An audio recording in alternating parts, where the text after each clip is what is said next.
Bien, hermanos, vamos entonces a entrar de lleno en materia.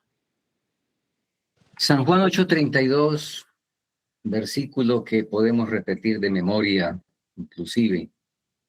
Conoceréis la verdad y la verdad os hará libres. Bueno, hay muchas verdades. ¿En qué nos basamos nosotros? Por supuesto que en la ley y el testimonio, lo cual es la verdad, no una de tantas, sino la verdad. Ahora, esa verdad tiene unos requisitos para poder ser conocida.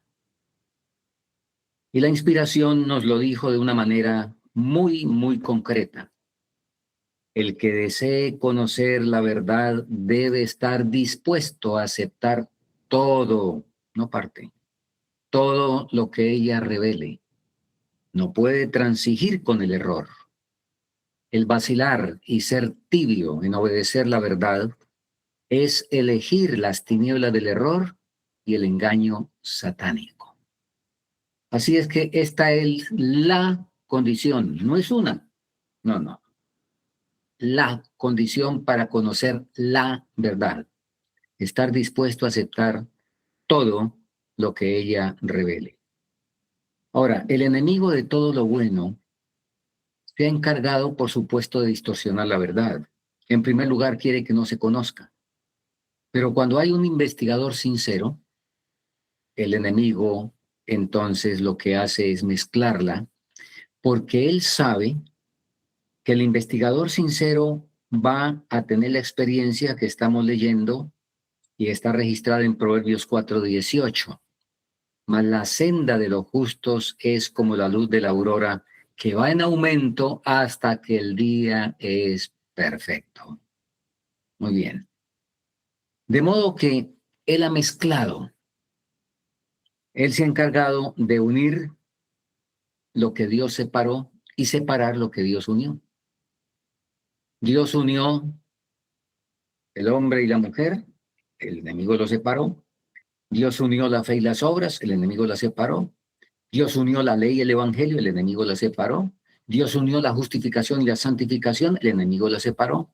Dios separó la luz de las tinieblas, el enemigo las unió. Y desde el cielo. Ahora, cuando Jesús vino a la tierra, encontró con que estaba mezclada, licuada, digo yo, la verdad con el error en un solo batido. Y entonces la inspiración nos dice que Jesús tuvo que usar esa herramientica que está en la figura con ese caballero, tuvo que usar una escoba. Bueno, eso es lo que dice la inspiración, vamos a leerlo. Deseo de toda la gente es página 273. Mientras él, y está hablando del sermón de la montaña, que es la carta magna del reino de los cielos, es la constitución por la cual se rige el que quiera ser súbdito del reino de los cielos.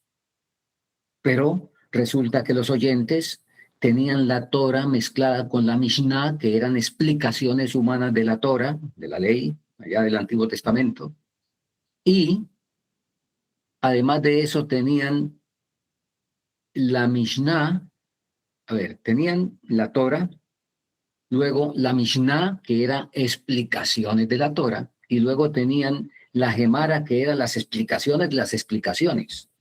Y todo eso lo tenían en un solo batido. Y Jesús tuvo que barrer. ¿Y qué pasó mientras Jesús barría? Leamos. Mientras él barría las inmundicias bajo las cuales la verdad había estado enterrada, los circunstantes pensaban que barría la verdad misma.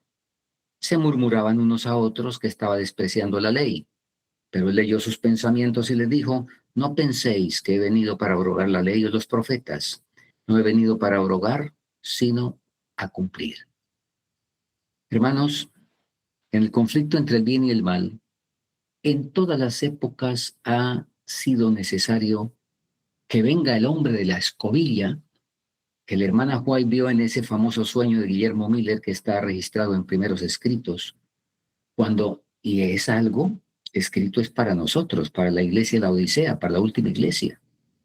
¿Es dónde está ese sueño? Porque ahí es donde están las joyas.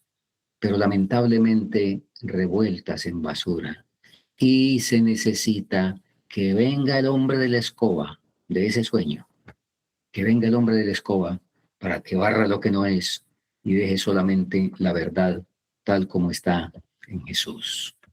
Muy bien. Así es de que entramos en nuestro tema y el gráfico que ustedes ven puede sugerir una de dos cosas. O están esas dos manos unidas en ese plato o se lo están disputando. No sé cuál de las dos sea lo que interpretamos en esa gráfica. Pero sea cual sea, nosotros tenemos la palabra para que nos diga cuál es la verdad, repito, tal como está en Jesús. Y al igual que ayer, entonces desarrollaremos 7 interrogantes en esta hora. Número 1, el empleo regular del diezmo. ¿Quiénes deben ser sostenidos? Número 2, ¿están autorizados usos excepcionales? 3, ¿hay un solo canal autorizado por el Señor? 4, ¿hay tesorería del Señor fuera de la estructura administrativa? 5, ¿cuál es el alfolí o tesorería del Señor? 6, ¿quiénes están descalificados por Dios para ser sostenidos con el diezmo? 7, queda libre de responsabilidad ante Dios el miembro que apoya incondicionalmente un canal, el canal regular, a pesar de, podríamos decir. Bien, vamos a desarrollar con la ayuda del Señor estos puntos. En primer lugar, el uso del diezmo. Número 18-21. Coloqué aquí un solo texto bíblico porque eh, la validez del diezmo no se discute entre nosotros, ¿verdad? No hay que entonces gastar tiempo en eso. Número 18-21 nos dice, he aquí yo he dado a los hijos de Leví todos los diezmos en Israel por heredad, por su ministerio, por cuanto ellos sirven en el ministerio del tabernáculo de reunión. Muy bien, los sacerdotes y también los coatitas, los meraritas y eh, los otros miembros de la familia de Leví participaban todos del diezmo. Y eso está confirmado en muchas referencias. Aquí tomamos la de primeros escritos, patriarcas y profetas, página 525, capítulo de los diezmos y las ofrendas, donde dice, el diezmo debía consagrarse exclusivamente al uso de los levitas, la tribu que había sido apartada para el servicio del santuario. Ese término exclusivamente, pues indica una regla general, pero por supuesto hay algunas excepciones, como vamos a verlo. Muy bien. Ahora, en el Nuevo Testamento, además de Mateo 23, donde Jesús les dijo a los fariseos de su tiempo que ellos se preocupaban mucho por diezmar la menta y el eneldo, pero dejaban lo más importante de la ley. Sin embargo, por supuesto, él ratificó. Dijo, esto era menester hacer. Juicio, la misericordia y la fe, sin dejar de hacer aquello. O sea, sin dejar de diezmar. Y Pablo fue un poco más explícito en este caso. ¿No sabéis que los que ministran en las cosas santas, interesante, aquí ya abre, por así decirlo, el abanico, ¿verdad? ¿No sabéis que los que ministran en las cosas santas comen del templo y que los que sirven al altar del altar participan? Así también ordenó el Señor a los que predican el Evangelio que vivan del Evangelio. Muy bien, los que ministran, los que enseñan a otros y que por supuesto esa es su ocupación de tiempo completo, ¿verdad? Muy bien. El diezmo es puesto aparte para un uso especial. Debe ser consagrado para el sostenimiento de aquellos que están dando el mensaje de Dios al mundo y no debe ser distraído de ese propósito. La referencia está ahí en el Ministerio de Bondad, la página 291. Y en Panfletos, volumen 1, página 40, nos dice, los ministros de Dios son sus pastores designados por él para que alimenten a su rebaño. El diezmo es su provisión para su mantenimiento y él ha designado que éste se mantenga sagrado para su propósito. Ahora, ¿Deberían ser los ministros del Evangelio, los que son formalmente ya establecidos a nivel nuestro de organización, tanto ordenados como los que están aspirando, deberían ser los únicos en ser sostenidos por el diezmo? ¿O hay otras áreas que Dios ha especificado para que pueda usarse esta sagrada reserva en esas otras áreas? Vamos a que la inspiración conteste estos interrogantes, que por supuesto todos deben ser contestados por la inspiración. Un servidor lo que está es leyendo. Bien. Entonces, ese primer punto. Ya vimos que los ministros de tiempo completo que se dedican a la predicación de la palabra, pero también nos habla de los médicos misioneros. Y ahí está esa cita donde nos dice: un ministro del Evangelio tendrá 2 veces más éxito en su obra si sabe cómo tratar las enfermedades. Se me ha dado luz continuamente en aumento sobre este asunto. Algunos que no ven la ventaja de educar a la juventud para ser médicos tanto de la mente como del cuerpo, dicen que el diezmo no debe usarse para sostener los médicos misioneros que consagran su tiempo para tratar los enfermos. Nada abre las puertas a la verdad como la obra evangelística médico-misionera. Por supuesto, no está hablando aquí de un médico que está cobrando honorarios, ¿verdad? Por supuesto que no, sino es alguien que está dedicado, un, un personaje que tuvo esa capacitación para atender y se dedica a la atención del alivio de las enfermedades, pero con el propósito de evangelio y sin dejar a ir a una persona de las que primero la sana siguiendo el método de Jesús y después le dice, sígueme. Muy bien, ahí está la referencia. ¿Quiénes más? Los profesores de Biblia. Estamos hablando de quienes deben y pueden ser sostenidos por el diezmo. Profesores de Biblia, nos dice así: el mejor talento ministerial, claro, por supuesto, y eso es lógico, ¿verdad? El mejor talento ministerial debe traerse a nuestras escuelas y el salario de estos maestros debe pagarse del diezmo. Debe designarse a los predicadores más talentosos para que enseñen la Biblia en nuestras escuelas. Los elegidos para este trabajo tienen que ser estudiantes cabales de la Biblia, que posean una profunda experiencia cristiana y su salario debe pagarse del diezmo. ¿Quiénes más? Bueno, los obreros bíblicos. Me fue dada instrucción, dice Testimonios, tomo 9, página 52, de que hay una retención del diezmo que debe traerse fielmente a la tesorería del Señor para el sostenimiento de los ministros y de los misioneros que están abriendo las escrituras ante la gente y trabajando de casa en casa. Esposas de ministros también. Esposas de ministros que hayan sido obreras, consagradas, serias y de todo corazón, que han dado lecturas de la Biblia y orado con las familias. Estas mujeres dan todo su tiempo, nótese. Ese es el punto. Cuando dan todo su tiempo. La palabra dice, el obrero es digno de su salario. Yo sentiría que es mi deber crear un fondo con el dinero de mi diezmo para pagar a estas mujeres que están realizando el mismo trabajo esencial que hacen los ministros y reservaré mi diezmo. El diezmo debe ir para los que trabajan en palabra y doctrina, sean hombres o mujeres. Manuscrito 149, 24 de octubre, 1899. Muy bien. Y, faltó ahí la referencia. Nunca deben olvidarse a las viudas de los ministros, aunque de ser necesario debe pagárseles del diezmo. Por supuesto, y ayer lo decíamos, hay un sistema de jubilación ahora, de modo que cuando falta el pastor, el ministro y queda la esposa, pues ella sigue recibiendo para su sustento, lo cual es apenas lógico y aprobado por la palabra del Señor. Finalmente, las instituciones que estén cumpliendo el plan de Dios. A ese respecto también se nos dice lo siguiente: las instituciones que han sido instrumentos de Dios para llevar a cabo su obra en la tierra deben ser sostenidas. Deben erigirse iglesias, establecerse escuelas y proporcionarse a las casas editoras las cosas necesarias para hacer una gran obra en la publicación de la verdad, que ha de ser proclamada a todas partes del mundo. Estas instituciones son ordenadas por Dios y deben ser sostenidas por los diezmos y ofrendas generosas. Oiga los testimonios, tomo 1, página 544.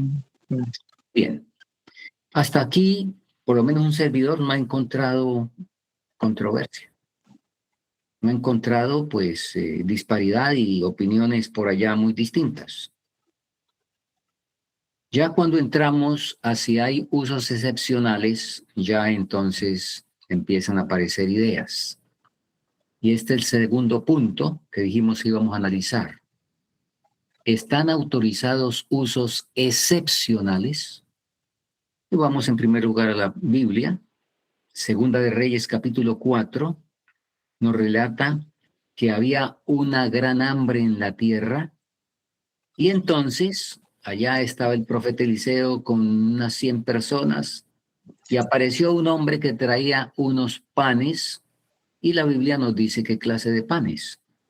Vino entonces un hombre de Barsalisa, el cual trajo al varón de Dios panes de primicias. En la Biblia, a veces los diezmos se hablan como primicias también, de todo lo que pertenece al Señor. Bueno, él trajo panes de primicias que eran destinados solamente a la tribu de Leví, ¿verdad? Y entonces el profeta le dice a su siervo, da a la gente para que coma. Y él respondió su sirviente, ¿cómo pondré esto delante de 100 hombres? Da a la gente, porque así ha dicho Jehová, comerán y sobrará. Y comieron y les sobró. Aquí tenemos el primer caso de algo que era exclusivo para la tribu de Leví, donde hay un caso de necesidad que es usado por quienes están en tremenda necesidad. No es el único. En Primera de Samuel, capítulo 21, versículos 4 al 6, encontramos el caso de David. Cuando tenía hambre, llegó a Abiatar y le dijo que tenía hambre, y ahora leemos el relato. El sacerdote respondió a David y dijo, no tengo pan común a la mano, solamente tengo pan sagrado. Así el sacerdote, sigue diciendo la palabra, le dio el pan sagrado porque allí no había otro pan, sino los panes de la proposición, diezmo puro, los panes de la proposición, los cuales habían sido quitados de la presencia de Jehová para poner panes calientes. Así es de que aquí tenemos, repito, otro caso excepcional y hago énfasis en que dice, porque allí no había otro pan. Por supuesto, no está en el plan de Dios que con el diezmo atendamos las necesidades físicas, aún de hambre de la gente, si tenemos otros recursos. Si no hay absolutamente nada más, como en este caso, y hay una necesidad urgente del ser humano, pues no hay problema, porque la causa de Dios es el hombre, es el ser humano, y la necesidad del ser humano está por encima de la norma. Y el diezmo en sí, la ley del diezmo, del 10, ese no es un principio, es una norma que está basada sobre un principio. Bueno, oye, ya que dije esto, pues tengo que aclarar. Los principios son eternos, no cambian, no importa que cambie la cultura. Las formas o las normas no. El diezmo es una forma que se nos dio mientras dure el pecado. Pues que en la Tierra Nueva hemos leído en Apocalipsis, en los 2 capítulos de Apocalipsis finales, que son, por así decirlo, una repetición de Génesis 1 y 2. Génesis 1 y 2 tenemos el plan original de Dios, entre el pecado y trastorna todo. Y tenemos el resto de la Biblia comentando todos los detalles y los trastornos del pecado y el plan de Dios para rescatarnos. Y los últimos 2 capítulos de Apocalipsis aparece otra vez la nueva creación. Y no está el diezmo, igual que no está en Génesis 1 y 2, porque el diezmo es una cuestión del pecado y que por supuesto debemos practicarlo mientras tengamos el dinero, mientras circule el dinero, etcétera. Por supuesto, hay que practicarlo. Pero el diezmo no es el principio. El diezmo está basado sobre el principio de la dadivosidad. Pero el diezmo es una forma. Y por eso no es eterno, ni lo fue antes, ni lo será después del pecado. Muy bien. Bueno, ese no era el tema, pero yo creo que viene al caso. Casos excepcionales. Entonces los estamos viendo y estamos viendo que Jesús ratificó y dijo que estuvo viendo que hicieron Abiatar y David. Jesús lo ratificó allá en el texto que vemos de Mateo 12, 3 y 4, cuando le hizo frente a los fariseos que estaban diciendo que los discípulos trabajaban el sábado porque iban pasando por un sembrado, tenían hambre, cogieron espigas y empezaron a comérselas. Entonces Jesús aprovechó para ratificar el hecho de que hay casos excepcionales del diezmo donde la necesidad auténtica humana y cuando no hay otro recurso, entonces bien puede usarse en eso. Muy bien. ¿Qué otro caso excepcional tenemos registro? Veamos. Hay casos excepcionales donde la pobreza es tan extrema que para poder asegurar el lugar más humilde de culto podría ser necesario apropiarse de los diezmos. Pero este lugar no es Battle Creek u Oakland, que todos aquellos que se congregan para rendir culto a Dios consideren la abnegación y desprendimiento de Jesucristo. Bueno, la cita es muy clara. No se trata de usar el diezmo para embolsillarse como Saúl quería hacer, ¿verdad? Recuerden que Saúl le dijo a Samuel en la excusa, el pueblo perdonó lo mejor del ganado para ofrecerlo a Jehová tu Dios. No fue el pueblo, fue él. ¿Y por qué se lo iba a ofrecer al Señor? Porque quería embolsillarse lo que debía sacar. Quería dejarlo egoístamente y entonces, bueno, como pensaba que el asunto, como Saúl no entendía lo del motivo, ¿m? Creía que el asunto era cumplir con la norma, no importa de cómo viene, entonces usamos el ganado de Amalek para ofrecerlo al Señor y yo me puedo reservar el mío. Por supuesto, ese es el espíritu del enemigo. Y en casos excepcionales, como lo estamos leyendo, cuando hay una real necesidad y pobreza y que no hay recursos y se necesita una casa de oración, perfectamente está autorizando el Señor a usar el diezmo para construir un sencillo lugar de culto donde la necesidad así lo exija. Muy bien. Bueno, y ahora Hay un solo canal autorizado por el Señor. entramos ahí. Vamos a leer, porque aquí hay que leer. Generalmente hemos escuchado que el canal oficial, ¿verdad? Administrativo, que es el único canal, pero la inspiración nos dice lo siguiente. A ver, por aquí tengo el libro. Permiso un segundito.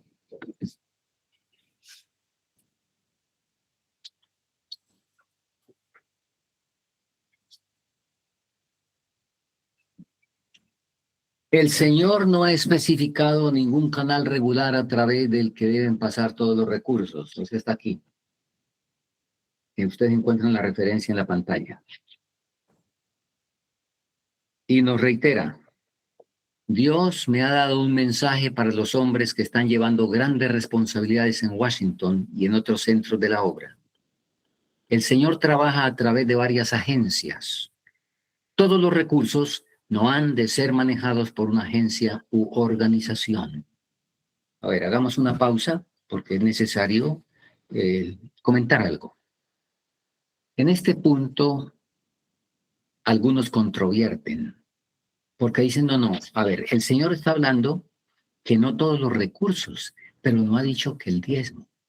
Entonces, no hay ningún problema porque las ofrendas, la iglesia local puede manejar algunas ofrendas sin que pasen por diferentes grados o diferentes pasos del canal regular. Así es de que no hay problema, pero el diezmo no está aquí en eso. Ahí no está contemplado el diezmo. Eso dicen algunos. Bueno, la cita no nos dice diezmo, pero un autor es su propio intérprete. Entonces vamos a seguir adelante a ver si esta cita se explica con otras. Y si cuando dice el Señor no ha especificado ningún canal regular, ahora, permítame cambiarla solo para ilustrar. El Señor no ha especificado ningún canal regular, a través del que deban pasar todos los diezmos y las ofrendas. Esto es lo que la hermana White realmente dice, al decir recursos. Pero bueno, dejemos que ella lo explique, porque debe ser ella lo que lo explica.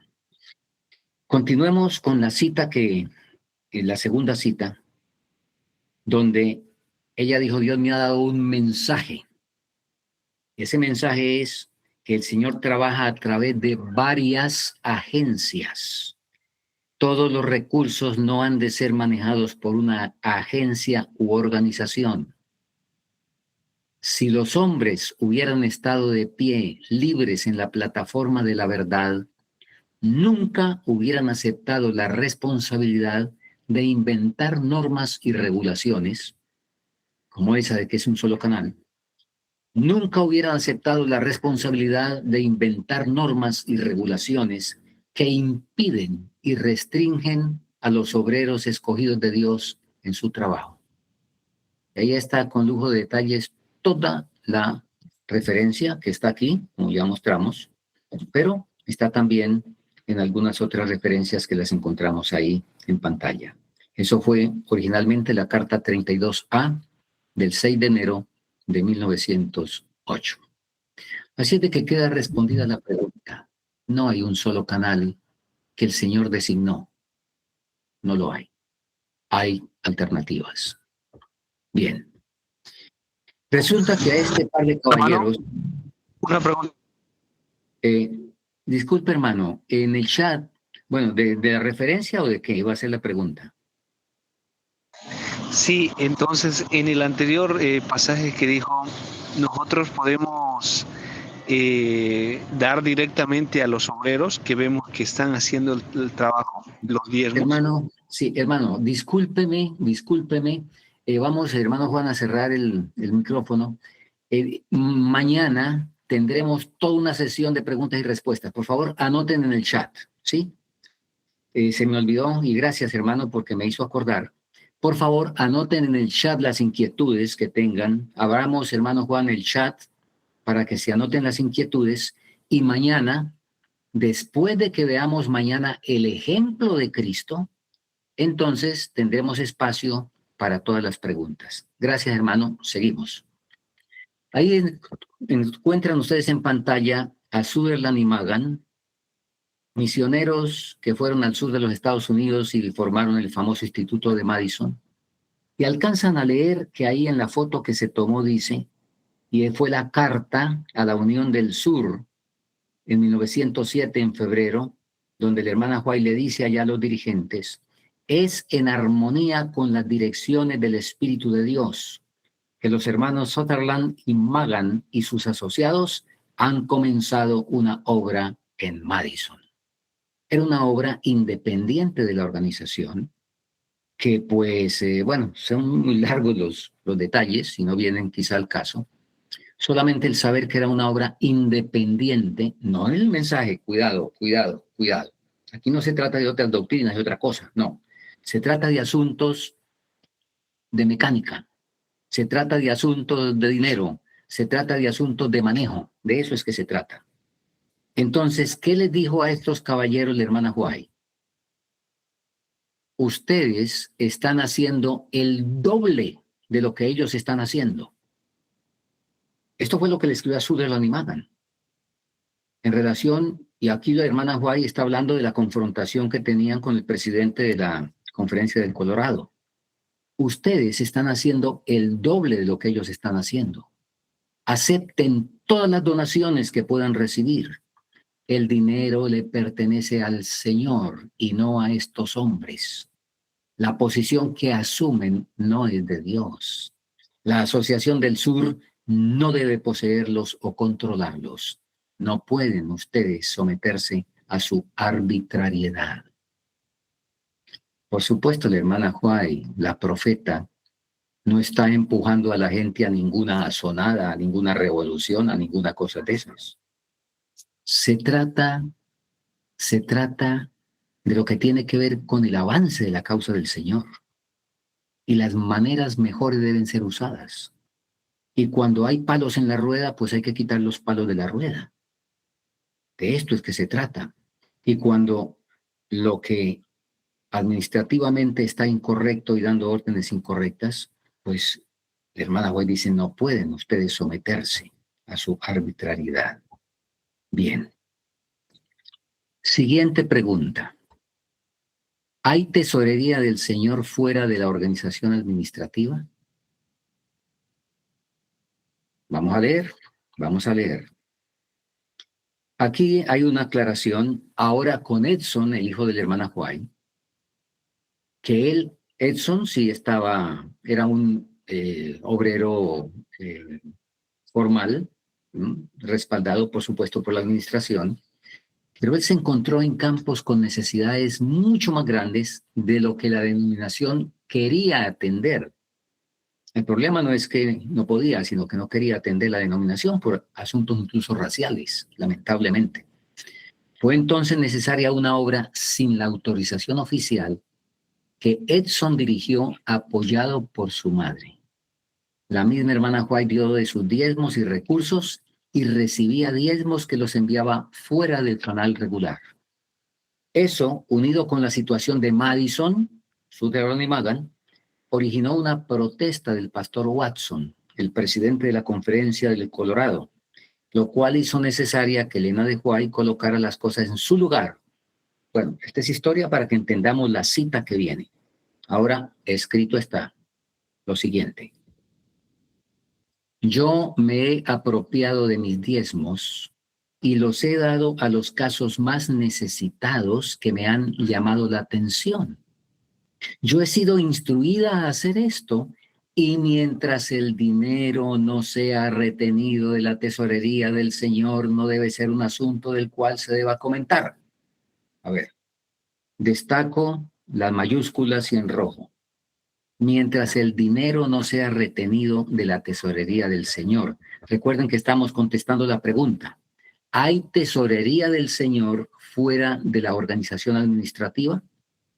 La hermana White nos dice, ella lo está dando por fuera y está diciendo, yo estoy devolviendo a la tesorería del Señor, pero lo estaba dando por fuera de la organización administrativa.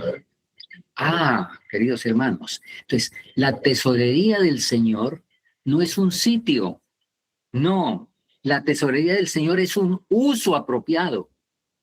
Cuando se le da el uso apropiado, ya sea en el canal regular en la organización o fuera de la organización, cuando Dios puede aprobar ese uso, usted está colocando en la tesorería del Señor. Es muy clara esta declaración. Y bueno, vamos a una gráfica por si acaso, pero terminemos la cita. Bien, a ver dónde quedamos. Dice que no debe ser un asunto el cual se deba comentar porque se me obligaría a hacer el conocido todo asunto, cosa que no quisiera hacer porque no es lo más aconsejable. Ahora note, yo he auxiliado muchos casos por varios años. No fue un asunto por ahí una vez en la vida, sino que con mucha frecuencia se presentaban necesidades que debían ser atendidas urgente dentro del marco de lo que Dios aprobaba, y la hermana Juan entonces por varios años tenía eso por costumbre. Por supuesto, ella apoyaba la denominación, claro, ni me faltaba, como decimos, pero si había una cuestión más urgente que el Señor aprobaba, no le temblaba la mano para apoyar eso por encima del canal regular.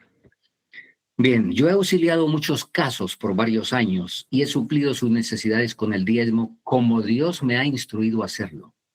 Y si alguna persona llega y me pregunta, hermana White, ¿tomaría usted mi diezmo y lo haría llegar donde exista mayor necesidad?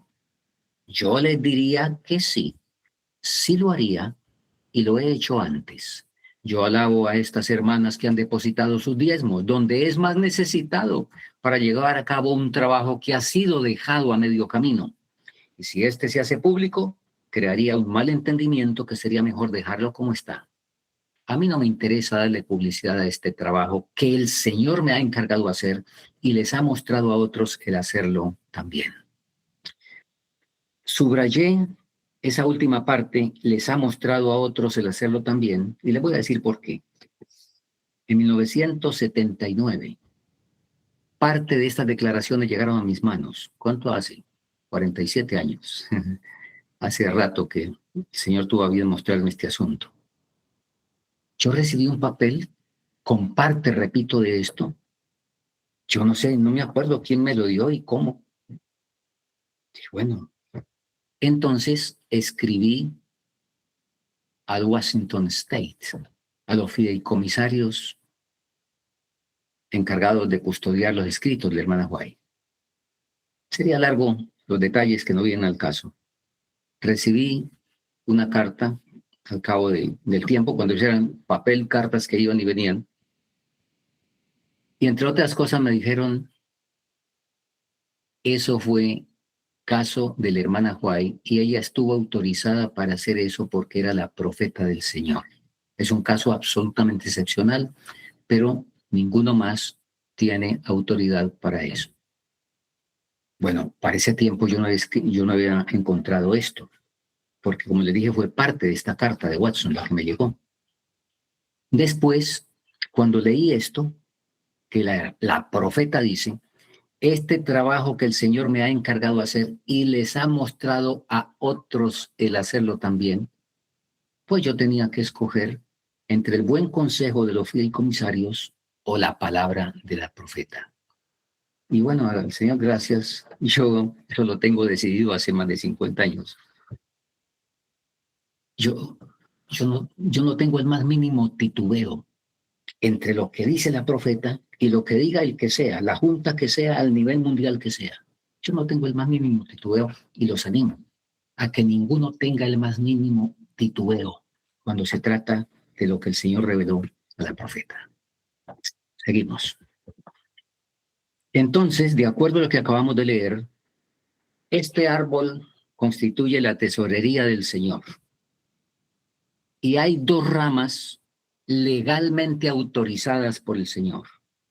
El canal regular y un canal, no me gusta llamarlo irregular porque eso sería como no aceptado. Me gusta decir mejor canal no regular si es que vamos a hablar de canal o ministerios independientes, entendiendo.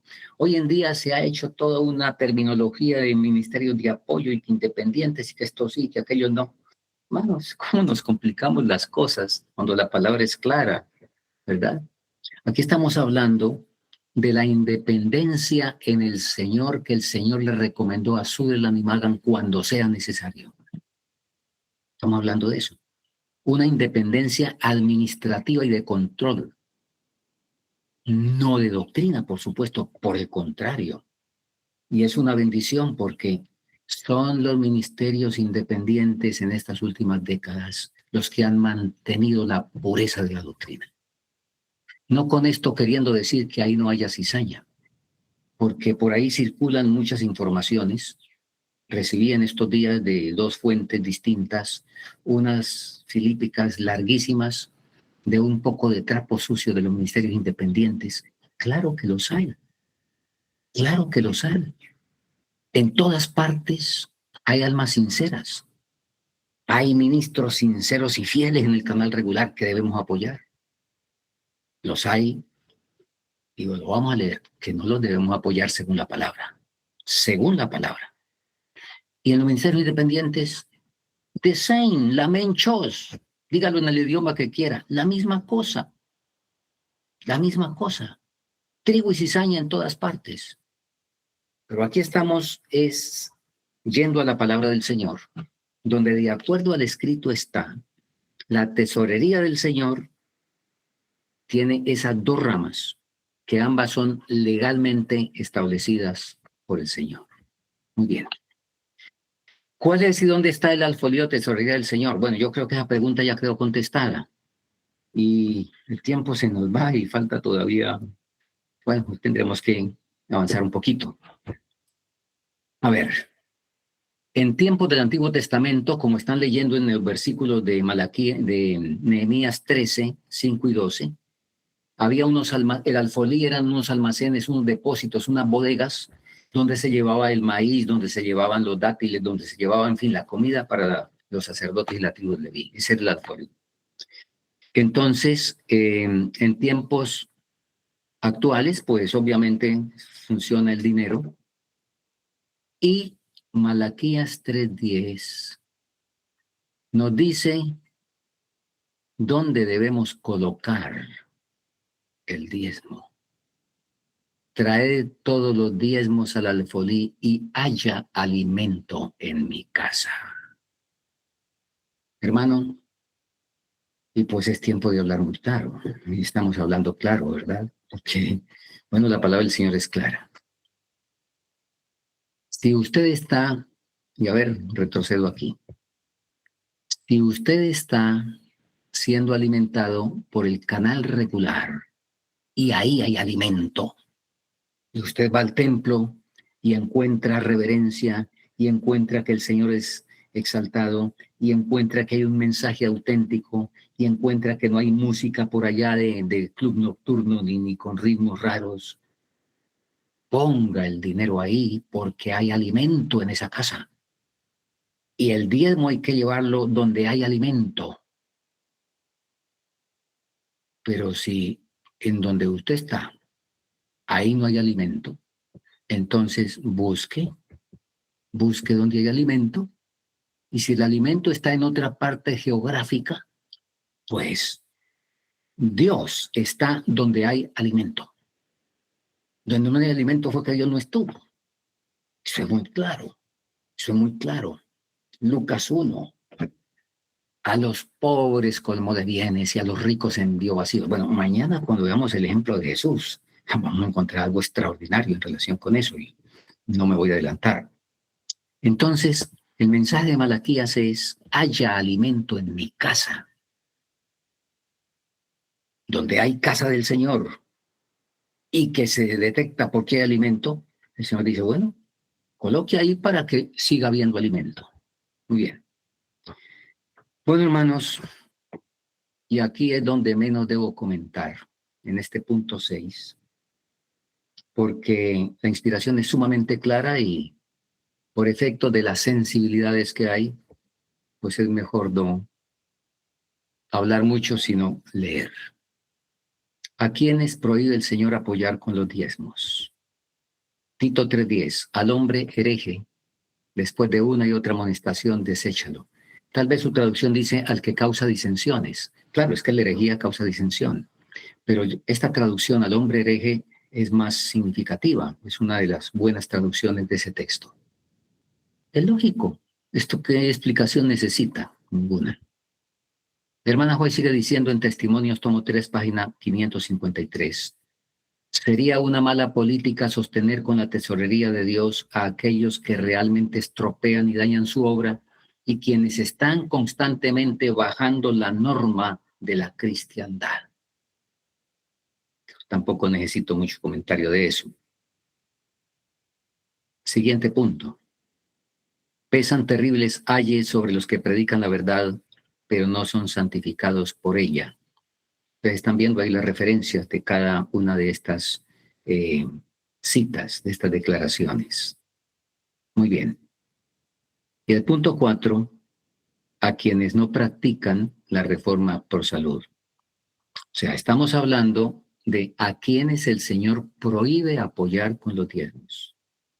Y sigamos leyendo bajo este punto 4. Hoy los testimonios, tomo 3, página 359. Hay aquí unas preguntas retóricas y ustedes todos saben qué es una pregunta retórica. ¿Quiere cualquiera de los que son ministros del Evangelio y que proclaman la verdad más solemne que haya sido dada a los mortales, dar el ejemplo de volver a las ollas de Egipto? ¿Quieren los que son sostenidos por el diezmo de la tesorería de Dios permitir que la gula envenene la corriente vital que fluye por sus venas? ¿Harán caso omiso de la luz y las amonestaciones que Dios les ha dado?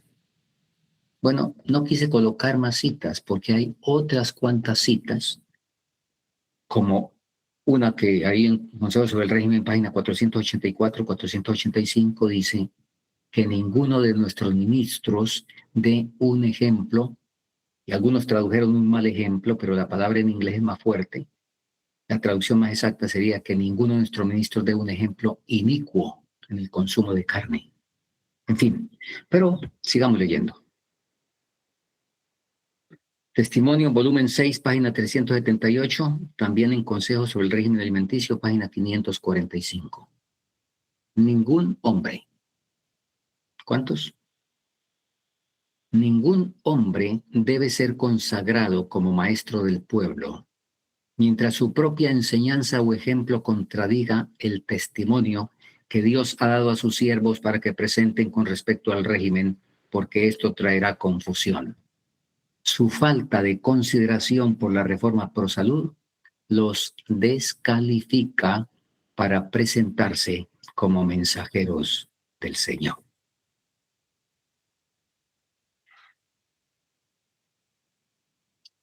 ¿Cuál es el deber de los dirigentes en este punto?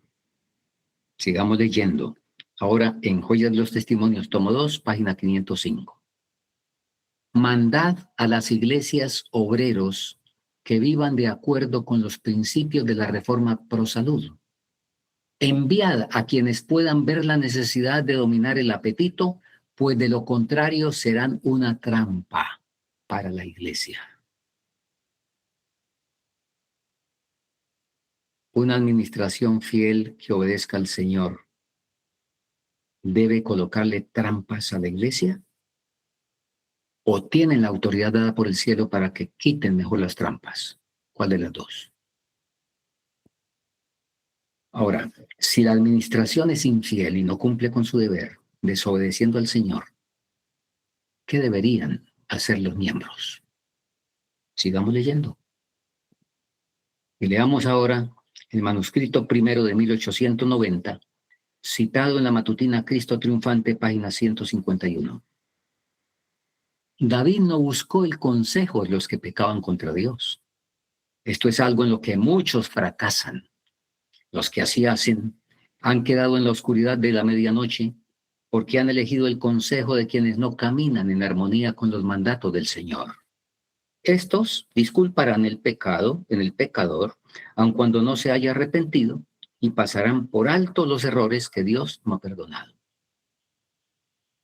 David no buscó el consejo de los que pecaban contra Dios. Y por supuesto, aquí no está hablando, hermanos, de unos defectos de carácter que un ministro, un pastor, como cualquiera de ser humano lo tiene. No está hablando de eso, por favor. Está hablando de una actitud de desobediencia. ¿Por qué? ¿Cómo? Si yo conozco en este punto la reforma pro salud y la conozco hace 10, 15 o 20 años, o los años que sean, y no la practico en mi estilo de vida, yo ando en rebelión abierta, yo ando en pecado abierto. Y eso es lo que David tenía en cuenta a la hora de buscar un consejo espiritual. Si necesitamos consejo y de pronto el personaje religioso es experto en arquitectura, pues podemos pedir un consejo para construir una casa. O si es experto en ganadería, pues respecto al ganado. Pero si no cumple las condiciones que Dios dice, no está en capacidad de dar un consejo espiritual. En esta época se necesitan hombres que no traicionen a la verdad, que no se sometan a ningún líder sino a Dios. Hablando desde el punto de vista de los principios, porque por supuesto, queridos hermanos, por supuesto que hay que someterse a Moisés cuando baja con el rostro iluminado del monte Sinaí. Claro que sí. Por supuesto que hay que apoyar y hay que obedecer a Josué cuando viene y acaba de entrevistarse con el príncipe del ejército de Jehová. Pero por supuesto no hay que someterse a Aarón al pie del monte Sinaí con el becerro de oro. No hay que someterse a Amasías, el sumo sacerdote, en los días del profeta Amós. No hay que someterse al sumo sacerdote Caifás en los días de Cristo, ni a Butler, que en 1888. Bueno, a Dios gracias, Butler después se arrepintió. Seguimos. Y vamos con el último punto. Queda libre de responsabilidad ante Dios el miembro que apoya incondicionalmente a pesar de, vamos a leer la cita reina que se usa regularmente en este sentido.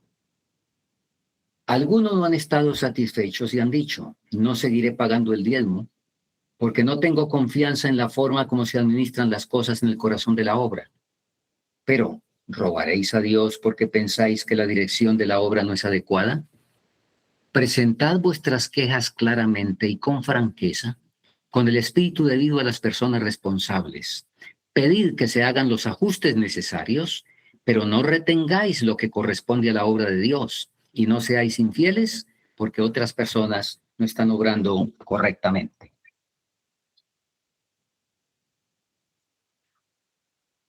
Muy bien.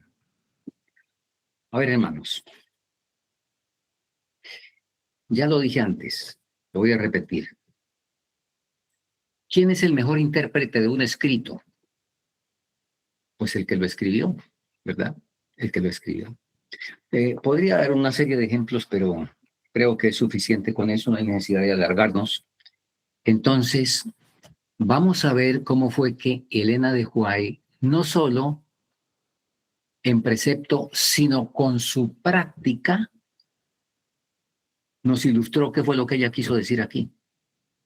Porque a esta cita se le ha hecho decir lo que no dice realmente el mensaje de la profeta.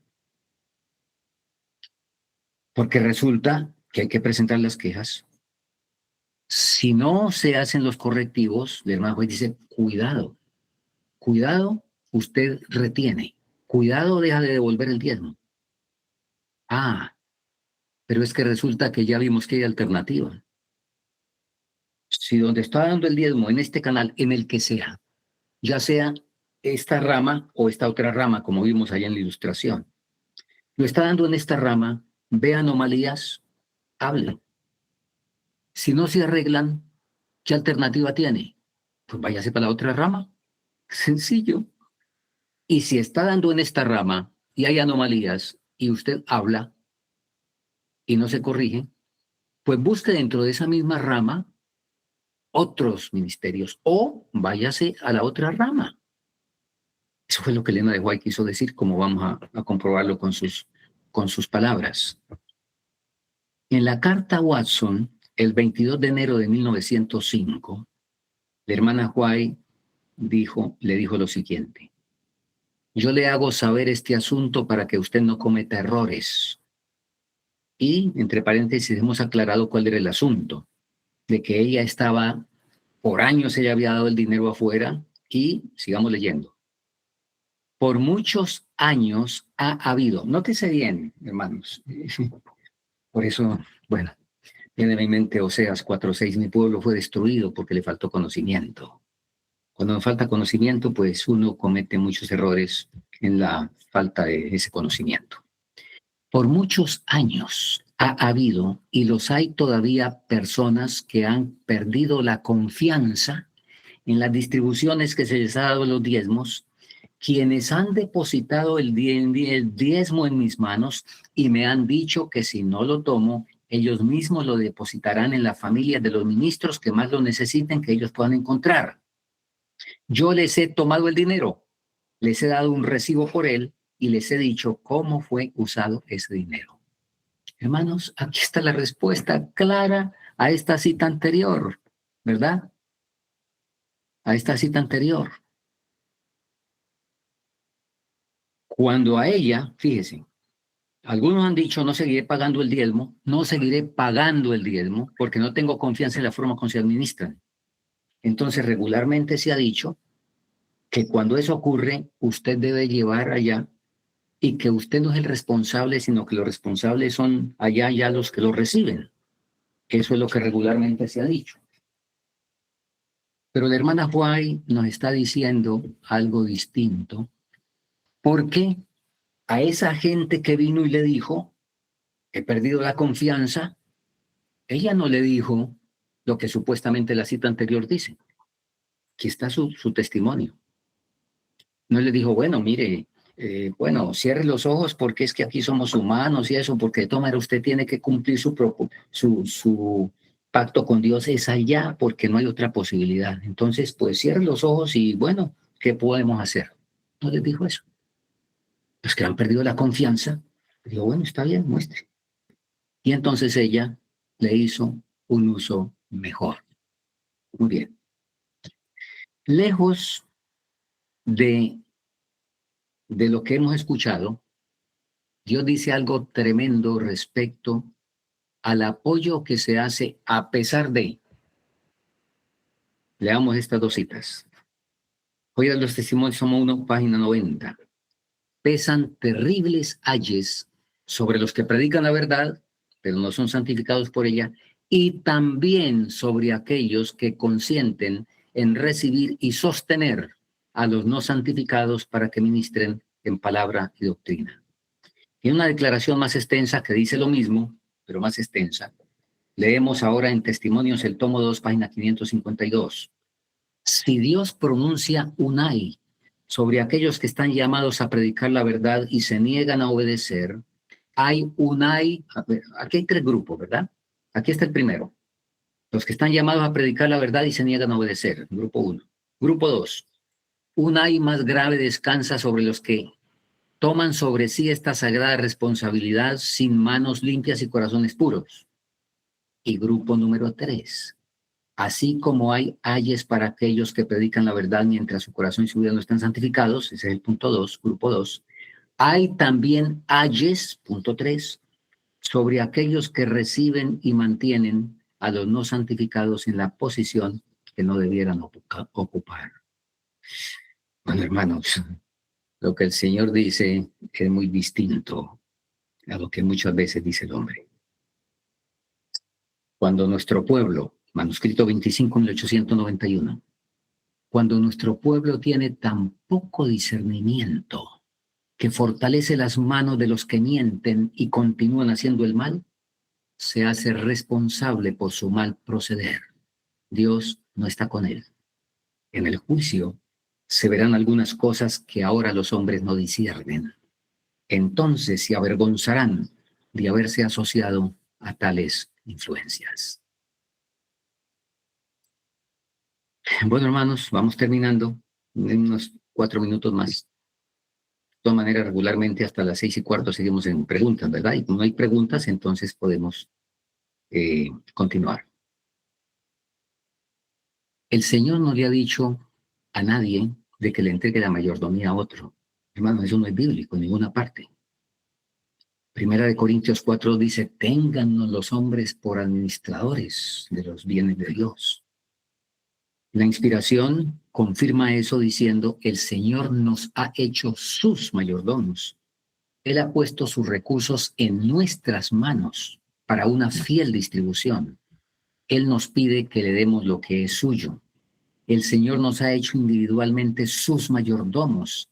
Cada uno de nosotros tiene una solemne responsabilidad de invertir estos medios por nosotros mismos. Estamos leyendo de Testimonios Especiales para Battle Creek, páginas 41 y 42. Cada uno de nosotros tiene una solemne responsabilidad de invertir estos medios por nosotros mismos. Dios no ha puesto sobre usted la carga de preguntarle a la conferencia o a cualquier consejo de hombres si puede usar sus recursos cuando usted crea conveniente para adelantar la obra de Dios. Entonces tus oídos oirán a tus espaldas, dice el profeta, palabra que diga, este es el buen camino y andad por él. Y terminamos con esta declaración. Hay solamente 2 lugares en el mundo donde nosotros podemos depositar nuestros tesoros, en el alfolí de Dios o en el servicio de Satanás. Y todo lo que no es dedicado al servicio de Cristo es contado en el lado de Satanás y va a darle fuerza a su causa. El designio de Dios es que los medios confiados a nosotros sean usados en la edificación de su reino. Hermanos, 2 tesorerías. Las 2 tesorerías no son 2 lugares geográficos, como acabamos de ver comprobado por la ley del testimonio. Son los usos apropiados que Dios pueda aprobar. Donde usted coloca, no con tristeza ni por necesidad, porque Dios ama al dador alegre, usted está colocando en la tesorería del Señor. Cuando usted, a nivel de conciencia, no coloca en en donde se está pisoteando deliberadamente la palabra del Señor. Porque ahí está la cita. Hay solamente 2 tesorerías y 2 lugares en el mundo. Aquí dice lugares, pero entendemos todo el contexto. No es un lugar geográfico, ¿verdad? Sino, como hemos estudiado, es el modo de colocar nuestro espíritu y nuestros recursos en la tesorería del Señor. Bueno, hermanos, seguiremos mañana, porque mañana vamos a ver el ejemplo de Jesús, porque es que Jesús tuvo situaciones casi que yo diría de fotocopia cuando vino a la tierra, en la iglesia de su tiempo, de las que tenemos nosotros en nuestro tiempo. Y por eso hay que poner los ojos en Jesús. Así de que mañana estaremos rastreando, punto por punto, cómo Jesús manejó las cosas con la tesorería, con la administración, con la iglesia de su tiempo. Y Él es nuestro ejemplo. Vamos a arrodillarnos para orar.